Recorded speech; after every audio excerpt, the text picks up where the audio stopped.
Hey everybody, welcome to another episode of NC-17.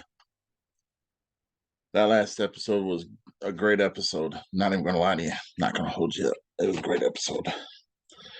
But we're gonna go ahead and do another episode. For all we know, we might do 3 or 4 episodes tonight. We don't know.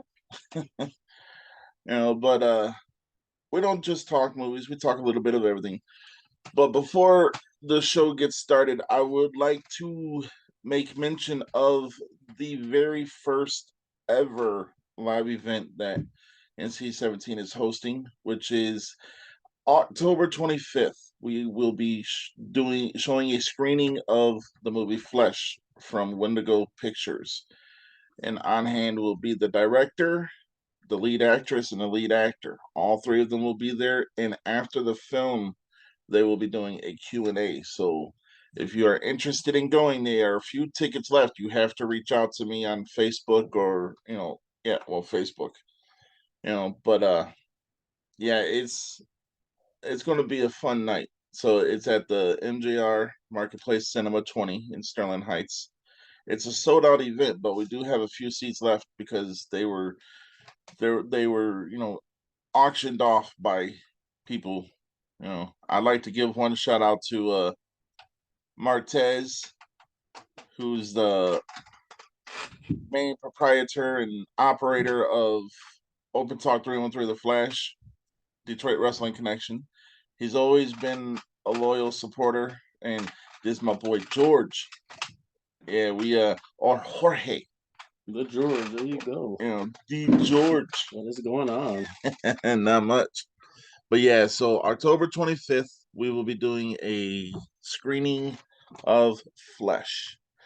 And it is definitely going to be a very great time, and come out, support independent film, support Michigan-based filmmakers and actors and actresses. And all I can tell you about the movie Flesh is that I liked it. It is not for everybody. I will tell you that, because the movies are subjective. People can like them. They don't have to like them. But I liked it. They do practical effects. I mean, to me, it was a good movie. It was a great movie. And I have a review about it. Actually, I had 2 reviews about it, and I've interviewed the entire, the director, the cast, director and cast. That's all on here too. Just look up NC-17. Now, I will say, let's get to the meat and bones of this episode. Let's talk about. What do you want to talk about? We're gonna save Game of Thrones for when Abby comes on. Yeah, because I wouldn't feel right talking Game of Thrones without Abby. That sounds about right. That sounds good. No, we're waiting for her. But as we wait, let's talk about something that is near and dear to our hearts. We've talked about it before. Let's talk Return of the Living Dead. Let's stick with some zombies. Oh yeah, let's do some zombies. Hell yeah. Yeah, let's do it. Now, Return of the Living Dead brought to us the first smart zombie. And I'm not talking Walking Dead. I'm not talking Dawn of the Dead. I'm talking these zombies talk, they run, they're funny, they're gory. I mean, they want brains. All in the brains, brother. Yeah. That's all it is. But let's face it, though. Does a lot of people have brains nowadays? Not today's society. No. Not today. Nah. Yeah. But you know what? Oh, I'm joking. I can't tell nobody they're not smart or whatever, because God knows that I'm not the sharpest tool in the shed, but I'm not the dullest crayon in the box neither. Right. But no, Return of the Living Dead, hands down, is, in my opinion, is going to, like, I rate everything 1 to 10. That movie's in the Hall of Fame. And if the movie is great to me, because I think that the 1 to 10, whatever the rate number is, to me greatness doesn't get that. To me, greatness, like the Return of the Living Dead, that number does not exist. That's how phenomenal, that's how good it is. Oh yeah. And that's me. I mean, it deserves maybe the stars. Yeah, not the entire constellation, but it does deserve the number that does not exist, which means, in my opinion, that's great. What? You know what? I want to talk about him. Yeah, I want to wait for Abby to come on because there's a movie I want to mention that I never hear anybody talk about. So, You know what? We're gonna wait for her to get on too because I wanted to see if she's seen it. Now she seems to be in our circle of. yeah. I mean, she's selling that daily night too. Come on, you know. Let's just face it though. You can't run away from a good classic. No. Yeah. And what's funny is like, I know this is NC-17 and we're talking movies, but it's Halloween. It's the month of Halloween. So, I mean, We're going to go all balls out on this. Yes. We're going to talk about anything and just about. I mean, well, we just about anything. Yeah, we talk about everything. All right. But if you guys haven't noticed, one of my favorite things, Halloween, Michael Myers.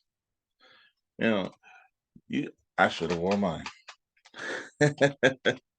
Custom made. Oh yeah. There's only 2 people on God's green earth who got that. That man and this man. But let's face it. Halloween is a staple. Well, at least John Carpenter's Halloween is a staple. Rob Zombie's was good. 1 and 2 were good. That Michael should be today. Rob Zombie's Michael. That's. I mean, if they do another one, which I hope they do, because he is not dead. To me, he's not dead. I don't give. I almost said some bad words. I don't give up. But we can't. Just the one time. Okay. Anyways, I don't care what Blumhouse said. It doesn't end there. Blumhouse can burn to the ground for all I care, but actually, the good news is Blumhouse no longer has rights to the movie. The rights to the movie now belong to Miramax, and Miramax is going to put it on. They got a TV show. They bought the rights for a TV show and for the movie. Okay, yeah, because Miramax does own it. They're part of the Dimension film. Yeah, so they own it. So oh yeah, that's their baby. They're not gonna kill it. I mean, it's how can you? Oh yeah, how can you? I mean, I got ink of this guy all over me. Oh yeah. Well, see, I think Mark Thorne. The thing is like we sit there and everyone nitpicks. Oh, this one's better. This one's better. This one's better. You know what? No one ever, except for you and now Abby, say Season of the Witch. That was my first go to as a boy. That was my movie at the time. It stuck with me. It stayed with me. I defended that movie all the way. I stood up for that movie. Oh yeah. But the only response back at the time was Michael wasn't in it. I said, well, because if you think about it, that movie was a lot darker. That movie and Halloween 6 to me was a different direction, direction. Because 6, okay, yeah, the Man in Black. I wanted to know who the hell that person was since 5. Yeah. I because he just kept, it was the same thing, going after Jamie, going after Laurie, going after, I said, okay, I've seen this already.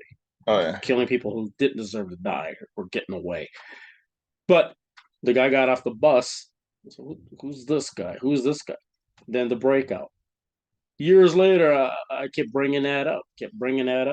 I mean, it got to the point where, because, I got the tattoo of the Mark of Thorne.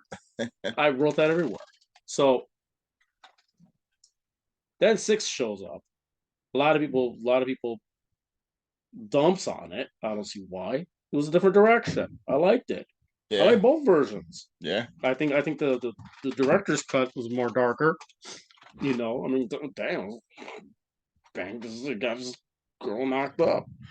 Actually, Part 6 also has the claim to fame of being the first movie that Paul Rudd was ever in. Yeah, Ant-Man was in this. This is like his first featurette. Yep. 2, not only because of Paul Rudd, he brutally killed you.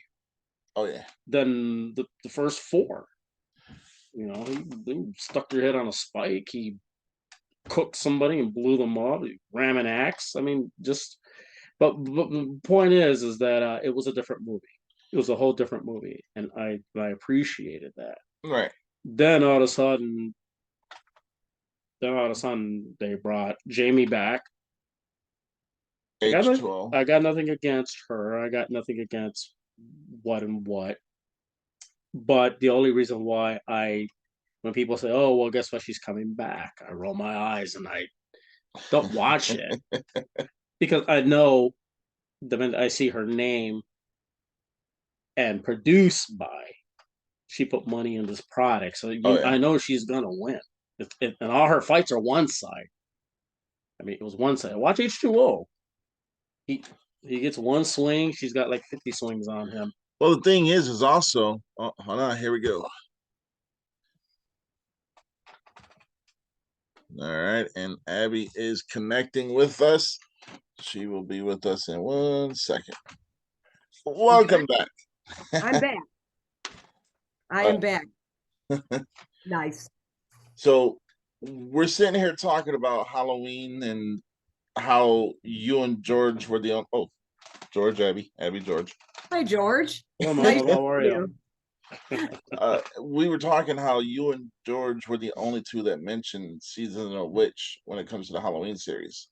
That's my it's really funny that you say that because I texted my sisters like a half hour before we went on and I was like, hey, what are some of our favorite jams on top of whatever? And the first text I got was Halloween 3 Season of the Witch.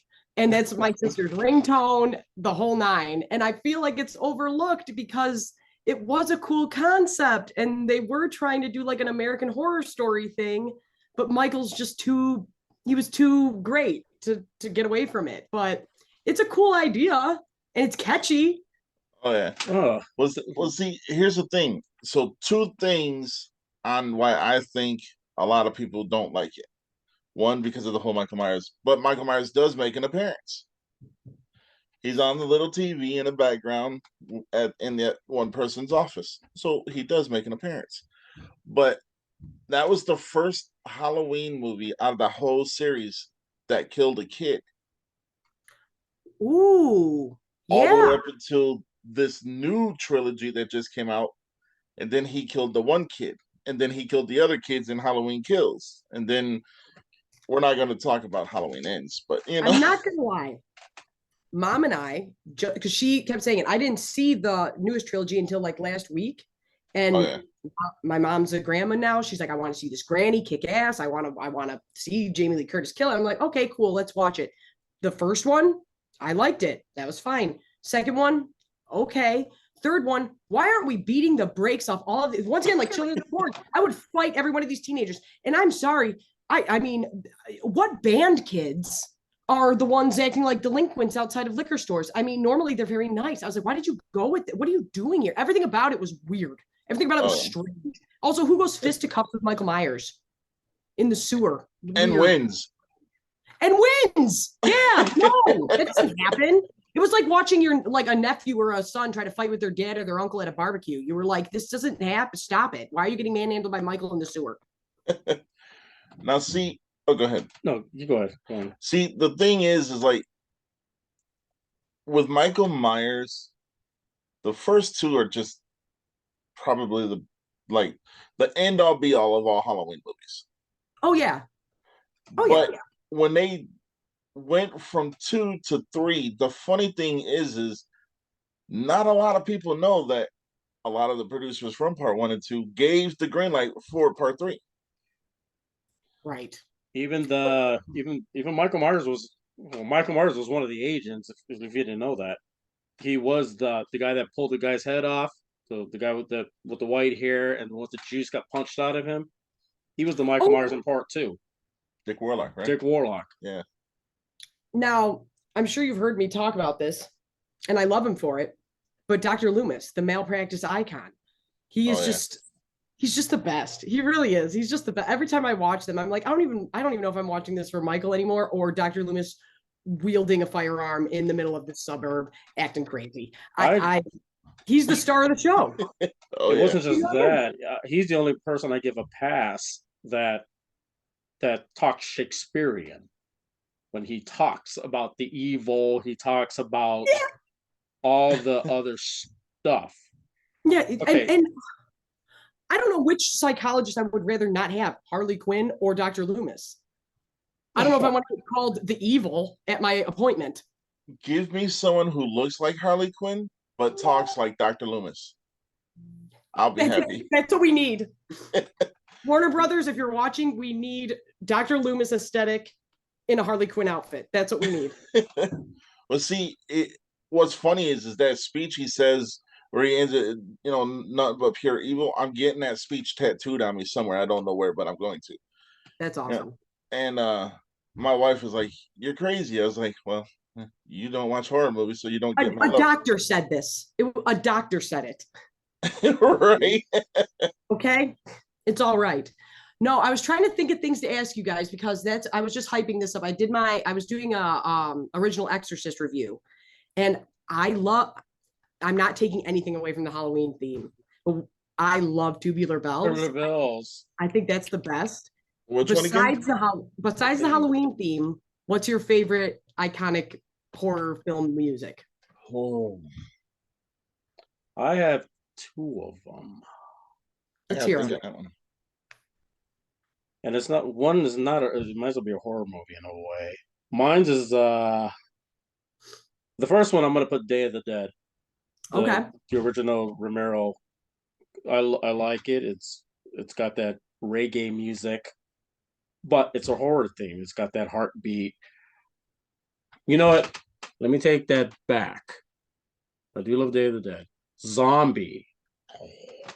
The Dead Among Us. The Dead is Among Us. Fulci's movie. Oh. You want some shit shaking in Fulci's movie. It's called Zombie. The Dead is Among Us. All right. The other one is Fire Walk with Me.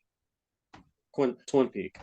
You guys are really you're pulling some for sure. Twin Peak is mine.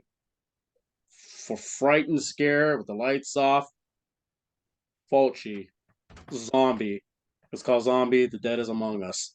1979, 1980 when it was released. The original was 79. The remastered was 80. They remastered that movie a year after it came out. That's the one where the classic with the thing went into the eye. Oh, the splinter in the eye. Oh, okay. Yep, got it. Yep, got it. That's what it's known. Fighting a shark. It was a zombie fighting a shark, a real shark. But that theme. I realized because I reviewed Saw, the first one, like a month ago. And even with The Exorcist and with Saw, I realized that music, that iconic like music we all know, isn't used a lot. It's used very sparingly. And the fact that it hits that hard and not used that much is pretty impressive. Saw's theme remind me of Phantasm. Oh, okay, yep. One of mine is going to probably be surprising, but Psycho. Oh, yeah. Yeah. Oh, that's just unnerving. The original. Yeah, I know which one. The original, not the remake. But that Vince Vaughn one can go straight to hell. I never seen that. When you go to remake a movie, I just want to know. I always say this: who was in the room and said, "Yeah, do that"? I'm just saying, like, who greenlights it? Yes, but who goes like, "Do you want to know what we should really do? Remake a Hitchcock movie." I don't care which one it is. I'd be like, let's not and say we did. Let's just leave that one alone. I don't know about that. Oh, yeah. And if you're going to get an unknown to play it, yes. Somebody. Well, see, if you get a Brad Pitt, then Brad Pitt's literally got to live up to Brad Pitt. Yeah, well, let's say Brad Pitt played what's his name, Norman. You're gonna see some pretty. I don't say a bad word, but no, it's got to be somebody unknown. Even if it's a foreign actor, like a French guy could play it, but looks sickly and mama's boyish, Yeah, it, There's a I don't know how to put it. I want to say like nerdy. Dead Alive. Remember Dead Alive? That actor. He could have played Norman Bates. Yeah, that's true. There's just certain things. Dead Alive, Brain Dead. I forgot that guy's name. But it's a zombie flick. It's one of Peter Jackson's first movies. It's his first movie. Yeah, that actor who was scared of his mother, he could have been Norman Bates. I wish they could have picked him as Norman. I would see that for years and said, why he isn't Norman? Now, it's mother. He had the accent. When you talk about music for horror movies, you get your classics, Nightmare on Elm Street, Friday the 13th, Halloween. You don't hear too many people talk about other classics, right? Zombie's good. But I would have to say, outside of all the regular franchises that I love, Prince of Darkness. Ooh, okay. Okay. That music, when you hear that music, you don't know if something good's gonna happen or bad because they play it in one note throughout the entire movie. And you got to remember, it was Rick Rosenthal, not Rick Rosenthal, the guy Alan Howarth. He's the one that did it. It's the Halloween guy. So it's a John Carpenter movie. Now, Alan Howard. In the episode before, you said you didn't know they made certain movies. 3, 4, and 5 of Silent Night, Deadly Night. Stop. Such a jam. No, I really was.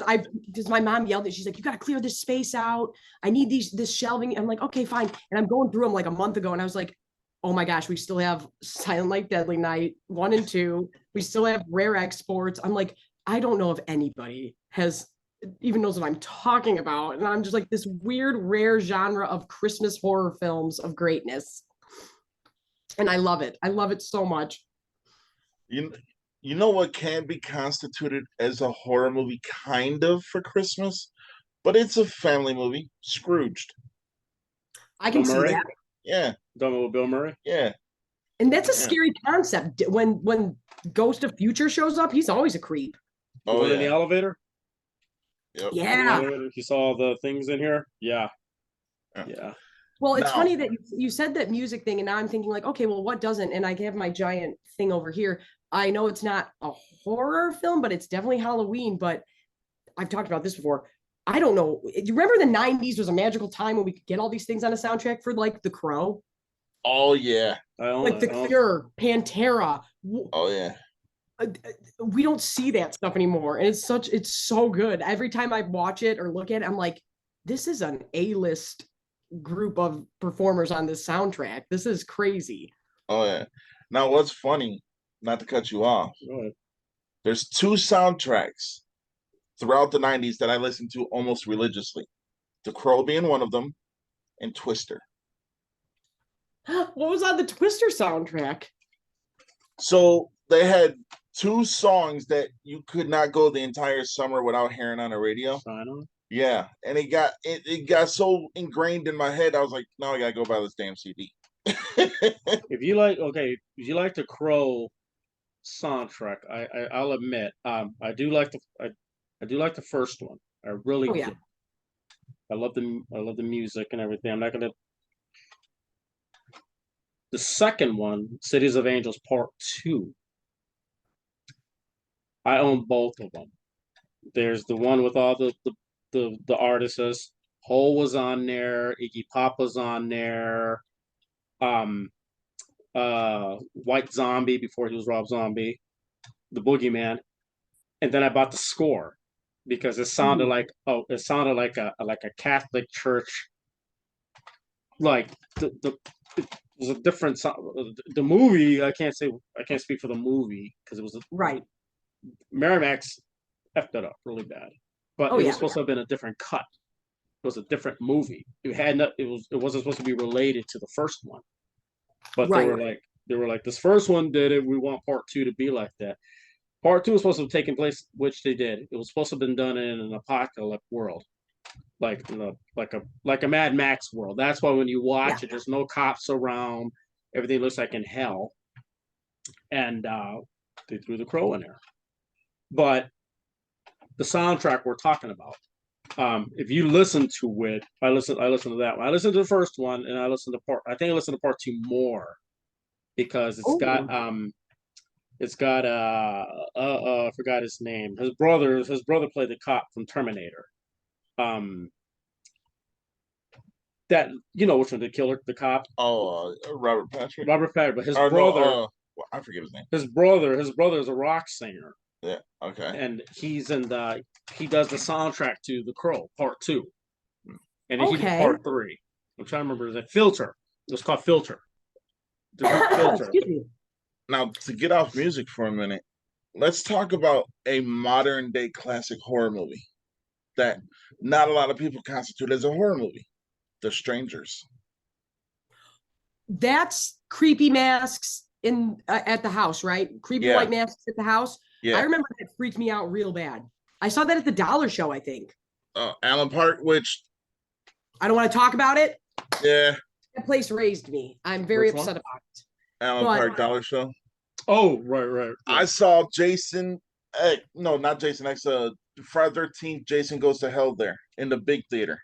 I watched Chucky and the fourth one, Bride of Chucky there. I've seen that there. I lived there. And then my friends worked there, and I used to get to sit in the projection room. You sat in there? Yeah, in the projection room. Yeah. And then you could like crawl underneath it. That was a whole other thing though. But no, I loved the Dollar Show so much. I don't care what anybody says. I loved it. Well, see, I want to put a rose there so much I miss it. Let's face it though, the day of the cinema is fading. It is. Yeah. You know, and now that Best Buy is going to get out of the physical media, everyone now wants to get out of physical media and they want to start selling it online because they get an extra fee because it's being sold online. It's all streaming now, but it's fine. It's fine. Honestly, I would argue that the cinema is, it's going down, but I'd argue that horror is one of the only things keeping it semi alive. Yes. Speaking of horror, so so on October 25th, Abby of Motor City Nerds will be a personal guest of NC-17 at the showing of Flesh. Oh, you're gonna be there? I'm super geeked for that. Thank you so much for inviting me. I think that is the cool. I just want to say this. I think that is the coolest thing you guys are doing. That is so awesome. If you're there, I'm not gonna talk about this. I've seen it. No. What I was gonna say was, if I see you there, I'll give you my copy to that Silent Night 3 and 4 and 5. God, I would really appreciate that. Like I said, I never met any other Christmas horror affiliate aficionados. Done and yours. So it's got your name on it. I will say this. The horror community, we are such a tight-knit group. But it goes beyond horror too. It goes just movie fans in general. It's a soundtrack of our lives. I feel like you can't even be a movie person without really loving and appreciating horror, because some of that people get their start doing it. I really do. I feel like it's kind of the backbone for a lot of directors to even start. Name a big director. Peter Jackson, Quentin Tarantino's dabbled in it. If you don't have that appreciation for horror a little bit, are you really? I get not wanting to see certain things or whatever, but come on now. James Wan. That was come on. And now you're doing Aquaman. Oh yeah. James Wan did it. He did all of American Horror Story. Oh yeah. I love him. I was saying that about Saw. I'm things like Saw and Halloween, they were made for nothing by essentially kids almost that were they were just college guys. We just sitting here writing. All right. Now, we can't. I would be amiss if we did not mention a classic, Evil Dead. Oh, Evil Dead. Really? Now, it's funny. Overdone. The only movie I ever created and was a part of was I don't know why my neighbor was watching Evil Dead with me. He was 4 years older than me. I got locked out one time when I was watching Evil Dead way too young. And then we decided, we're going to make a movie with dolls, essentially. It was just Evil Dead. And we called it Groovy, all the way down to getting called Groovy. And so Evil Dead had a serious impact on me, I think. I made my mom watch it not that long ago. And she's like, what is happening here? And I'm like, it's great. It's greatness. And that was the other reason I was like, we will be supporting Doctor Strange 2 on opening weekend because we support Sam Raimi, Mom. And she's just like, okay, whatever. And to me, when I was at that age, when I seen the Evil Dead movie, that's what lured me away because everybody was talking about, of course, The Exorcist was the scariest movie ever. I said, I debate you on that one. I said the one in the cellar scared me more than her. The first one. Yes. No, for sure. No, that was it. It was just. You know what creeped me out about that movie? We're gonna get you. I was like, yeah, but I'm talking about the creature versus what's her face, Linda Blair, because that one. Okay, yeah. Just Lauren, that. Lauren, hand me that. And definitely the pillow. That is a scary image. So it became like no. I said, why are you guys telling me about this Exorcist movie? I mean, all she did was strap in bed. Oh, I get it. She screwed the cross, okay, but I go. I think maybe that part is just worse for ladies to watch. But no, I get it worked at that time. But I was like I said, I spoke my mind. I was debated. I was a weird child. I had this whole slew of a story, but if people will tell me, hey, this is scary. Oh, blah blah blah blah blah blah. I want to see it first. Let me see it, and if it scares the hell out of me, and I stay up all night with the lights on. Because at least The Exorcist, Reagan is scary looking for sure. But after the initial seeing her, you can at least watch her. That thing, to this day, I'm like, if I'm alone, I don't know if I want to watch this part. I'm gonna go make food. Till this very day. And I don't mean to go off subject here. When people were talking about the Blair Witch Project, I go, okay, that's fine. We don't see her in there. Book of Shadows is my favorite. But people were talking about the witch, this, the witch, that. I have a figurine, the McFarlane figure. It's a figure of his version of the witch. Which you've never seen in a movie, but no, she is so cool. She didn't even show up in it. Yeah. But do you guys remember how smart the Blair Witch marketing was, though? Not to get off topic. God, that was smart. I was little and I was scared, but keep going. The thing was, if you look it up, look up the McFarlane figure. She's got a scythe. She's got the HUD. Her mouth is wide open. Her eyes are bogged. Ribs are showing, and it says the Blair Witch. I wanted to see that. I still want to hope to God if they're watching, they ever do it, put her in it. Then I'll believe there's a witch. That was creepy. My wife wanted to show you this. That is awesome. That is so cool. She loves, that's like the only horror movie she'll watch religiously. No, and I think you saw me post about it. We're in my own personal headcanon that he left there and is in the Kill Bill universe. Oh yeah. Kill Bill and House of a Thousand Corpses, Devil's Rejects are in the same universe, and he just went and worked at a bar eventually. And that's what I mean too. Like Quentin Tarantino obviously is a horror guy. If you're like, hey, come hang out on my set for 10 seconds. Yeah. You know, all this horror talk, and we haven't talked about one person who, over the last 5 years, has probably gained so much notoriety. Terrifier. I haven't seen it. I haven't seen it, but I do know that if I haven't seen it and that imagery sticks out that much, that it's that says something. Oh yeah. And I can go, I know what that's from. Oh yeah. Part one was good. Part one, story-wise, part one was phenomenal. Part two, balls to the wall, blood, gore. That's what he's only known for. Yeah. Because of that scene you're talking about. Well, she hasn't seen it. Well, if you watch it, I haven't seen it all the way through, but be prepared for it. But that's what synced them into iconic killers. Yeah. But other than that, me personally, it's just a gross out. It's a gross out. That's basically what it is. You could be sitting there and you're gonna get you regardlessly. So I'll have to I need to watch it. I've been putting that one on my list and knocking it down, but I'm like, it's Halloween time. I don't have an excuse now. I always bring this movie up, but now I guess it's perfect to bring up to you guys because I mean, I always think very few people have seen it, and then I talk about it, be like, oh my God, do you guys know the Rosary Murders? Oh yeah, My Which uncle one? produced the it. Rosary Murders. Yeah. yeah. My Shot in uncle my neighborhood. produced it. Oh yeah. Yeah, he's Bobby Laurel, and so like I have tons of like on set like stuff, like a I bunch of shirts and stuff.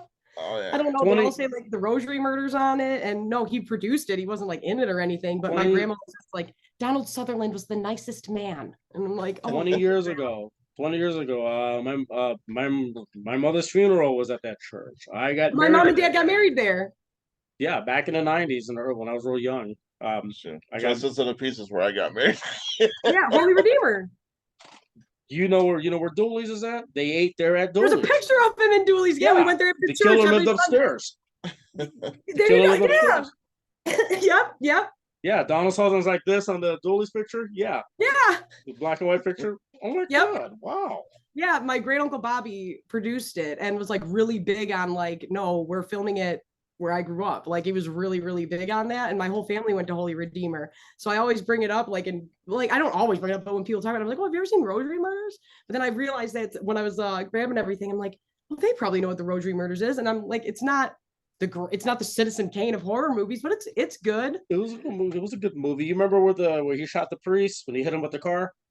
Yes. Right there, right in front of the levees, where Patton Park is. They had to block that. It's on Dix. It's right there in front of the levee sign. Before they put the levee, that's where he shot the preset. We would pass by there. For years, people would tell me, and I watched it at my own neighborhood. I'm like, wow, I know that. I know that. I know this. I know, and it's just fun because I do feel like a lot of Detroit doesn't get a lot in media. And so I do, and it's such a proud place. And I just always think that's really, really cool. I never, when people talk about Detroit, anybody brings up Detroit, hey, you've been to Detroit? I say, I'm from Southwest. The whole room gets quiet. Southwest. And I said, okay, let's get it out the way. Ask me. Ask you what? I said, I own a gun. You own a gun. I say, yeah. Is it a shootout? They didn't get all hype. Is there a shootout? I go, no, because everybody knows their place. We all own a gun. I said, the drama kills you more than the Jerry. I call Detroit Jerry Springer City. Oh my God, that is funny. That is funny. That's hilarious. I call it Jerry Springer City, or me and you know it. We'll sit on a porch. I know neighbors that would run out the street. Oh, I'm pregnant. I said, okay, now it's Maury. Yeah. Have the camera following you. No, so, oh my, but it does. It kind of makes me just like I always try to talk about stuff. Like RoboCop wasn't filmed here. Like what does Detroit have? I mean, it's awesome. We have Motown and everything like that. But besides like biopics, like with Eminem, with 8 Mile and things like that, I'm like, what do we really? We have The Crow and we have RoboCop, and there's not many like. When it comes to media, nobody just goes like, oh, what do you think about in Detroit? And we always just get RoboCop, which is awesome. The remake to RoboCop was definitely shot in Detroit. The first one's Houston, something like that. They just showed images. The remake, they never made it here.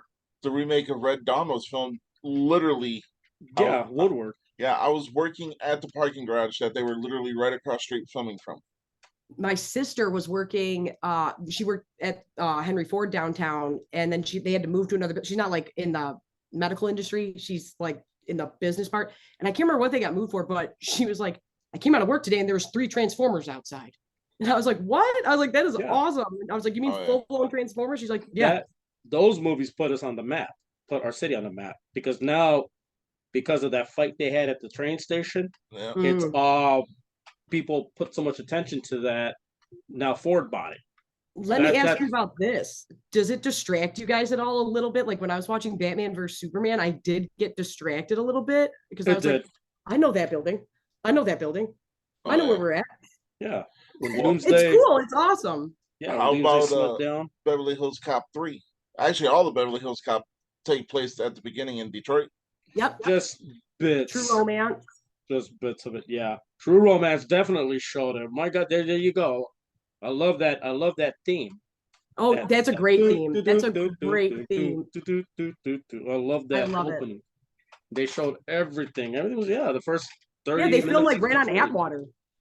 Oh, yeah. Atwater, there we go. Right there. Yep. With the trailer house. Yeah, we're glad with that. So a lot of the horror movies that are on the independent scene that I kind of gravitate to are filmed here in Michigan. Okay. So like the movie Flesh was filmed in Oscoda, you know, Ooh. and then there was this other movie I watched called Let Us In, that was directed by Anthony Moran, that was filmed entirely in Detroit. But you want to know what one movie that nobody associates with Detroit is, but was filmed 100% in Detroit? Don't Breathe. Oh yeah. Really? Oh, Yeah. wait. Honorable mention, even though it's not the city, Evil Dead. Yep. Don't get the respect we need. You're wearing a Michigan State shirt. Come on. Oh yeah. But see, the thing is like most movies take place in Hollywood, California, you know. And then they all really need us during the holiday season. Then they come crawling to the Midwest because they need our snow. Oh yeah. He's in Illinois. Cheap, not cool. Oh yeah. But as a matter of fact, when they were filming Transformers, when I was working downtown, Shia LaBeouf parked in the garage I was working at the time because he was going to the store that was right next door. Can't name drop because I don't want to get sued. But but the thing is no, that's awesome. Oh yeah, when he came in, I was like, "Hey man, you're filming Transformers." He's like, "Yeah." I was like, "That's cool." My greatest meet ever though, Felicia Rose from Sleepaway Camp. Where at? Just or a convention? Convention, Motor City Nightmares. Oh, that's cool. Yeah. My one friend has I don't know what you'd call it, a knack for like just picking right where she ended up in the middle of like an impromptu Deadmau5 concert in California. Like she just randomly runs into things. And I should have believed her. But one time, were they filming Need for Speed here? She like ran into Aaron Paul. And I was like, what do you mean ran into Aaron Paul? And she was like, well, I don't know. Everybody wanted to go down there. And I ran in. I was like, that's awesome. But the funniest one was we were at the Techno Festival. We were at Movement. And she is going, so let's put it this way. We were all having fun. We were all doing stuff. And she was like, that's Ryan Gosling. And I'm like, you are a psychopath. Do not go up to that man and act like it's Ryan Gosling. She's like, no, that's him. And he had like a scarf on and glasses. And I'm like, if you go up to that man bothering him that he's Ryan Gosling, we're going to look like psychopaths. Don't bother him. She's like, I'm telling you, that's him. Next day on the news, Ryan Gosling. And he's like, oh, I'm here filming whatever. And I just stopped by the music festival and it was so nice. And I'm like, okay, next time I'm going to listen to you because every time you just run into these people and it's awesome. Drive. The best one, right hand of God, and I can show you all kinds of autographs. My right hand of God, my best, just like random meet, Ray Liotta. Oh my God, that's awesome. That's really cool. I was working at the drive-in, and him and his wife and their kid came into the drive-in. They were here filming that 50 Cent movie. And then he pulls up and he pulls up in my lane and he's like, yeah, we want to see what's in theater one. I was like, I know that voice. So I turned and I was like, I'm not gonna lose my shit. I'm not gonna lose my shit. Right. Damn it, I lost my shit. I met him. He did a movie. What's it called? Night Kings. It was shot in Detroit, or Street Kings. Street Kings. That's it. He was in the Street Kings movie. Even he told me, don't bother watching it. Oh my God. Because he was at the hot dog place down Lafayette's. He was there. Yeah. They were coming out of there. I'm trying to think. Like, I don't think I've ever met anybody. I met E40, the rapper, at the airport. He was really nice. Ron Jeremy called me cool once, and it was, swear to God, we went to a club underage. And then they were like, we need to get paramedics in. And apparently it was being hosted by him. And I had like just slunk into this like little back room thing and thought I was awesome. And then he was like, no. And then he just pointed and he went, she can stay. She's cool. And I was just like, and I'm like, that's about it. I'm like, I never met anybody like famous, not like that. But no, that's awesome. And it's always nice to meet like anybody that you like or like musician. And you're like, oh, wow, you're like a decent human being. Chris Isaac. I met Chris Isaac. Well, if you remember Chris, you know who Chris Isaac is, right? I know you're talking about. Yep. The singer, Chris Isaac. Yeah. Yep. I met him. I was on a boat.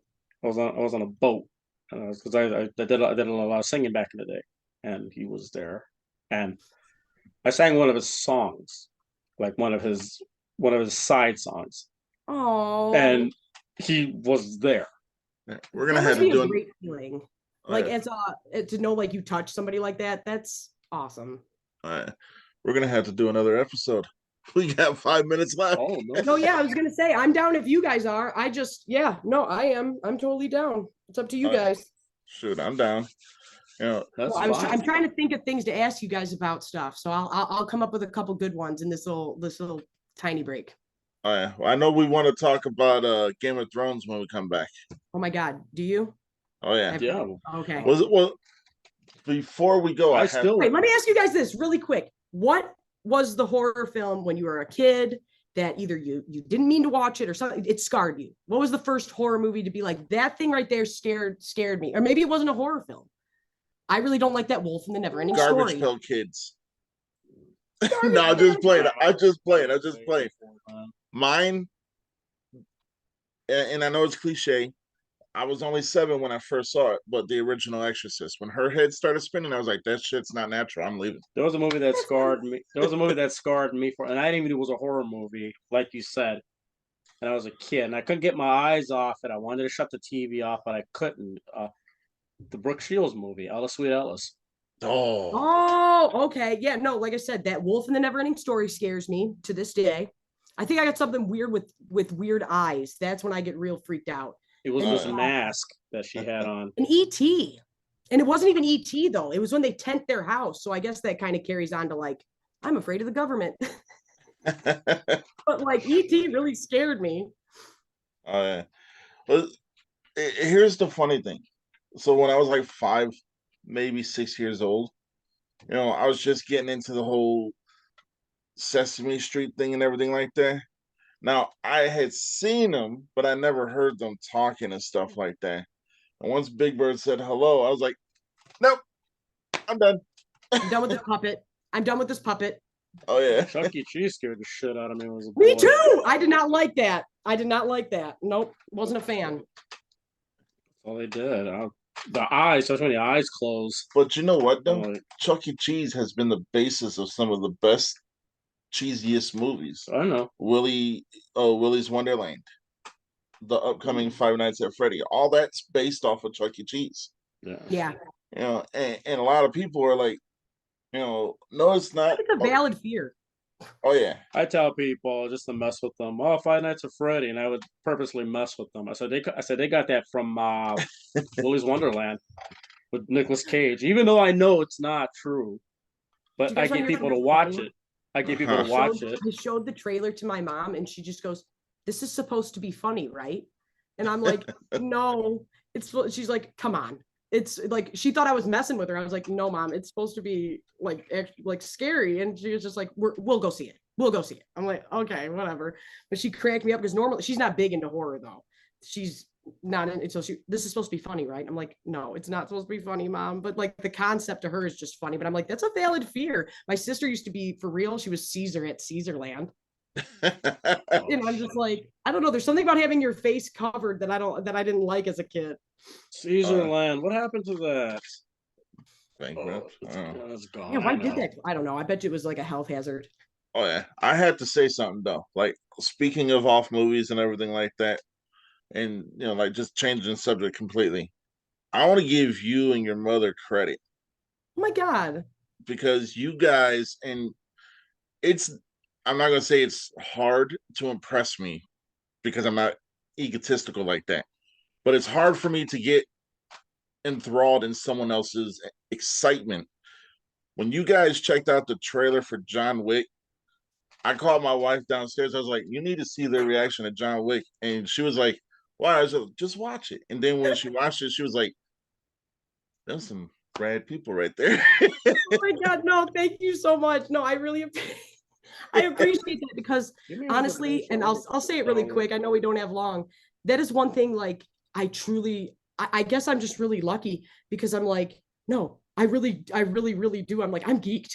I'm really geeked about this. Aren't we all geeked about this? Like, but mom and John Wick. No, you don't come in between Mom and John Wick, which I never thought would happen, but that was really funny. No, thank you so much for that though. I appreciate it because and she's dead serious all the time. Like I'm really excited about stuff, but no, when we walked out of that, I thought she told me she needed to have a break. She was like, "Don't talk to me for an hour." And I was like, "Okay, I won't." And she was just like, "I need a minute." I had to drive the car home. She was all upset. All right. Man. All right, so we have to end this one now, but we'll be right back. We'll be back, guys. Give us a couple minutes. We're gonna do a midnight. We're gonna do a marathon. I'm here for it. All right, we'll be right back.